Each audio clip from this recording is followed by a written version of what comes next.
પોરબંદરના ખાપડ રોડ પર એક રિક્ષા આડે પશુ ઉતરતા અકસ્માત સર્જાયો હતો, જેમાં અકસ્માતમાં રિક્ષામાં સવાર બે બાળકોમાંથી એક બાળકને માથાના ભાગે ગંભીર ઈજા પહોંચતા બાળકનું મોત થયું હતું, જે ઘટનાને લઈને પરિવારમાં પણ શોક વ્યાપી ગયો હતો।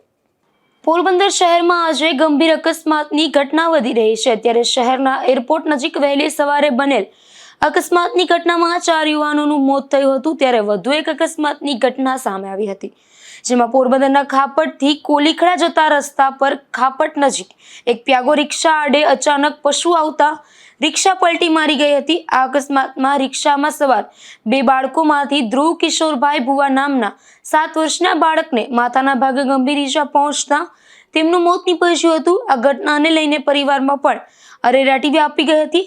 આ બાળક તેમના ઘરેથી સ્કૂલે પરીક્ષા આપવા જતો હતો, તે દરમિયાન અકસ્માત સર્જાયો હતો।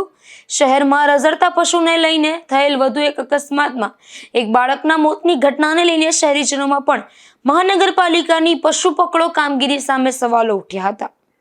નિપુલ પોપટ સાથે અશોક થાનકી, ગુજરાત ન્યૂઝ, પોરબંદર।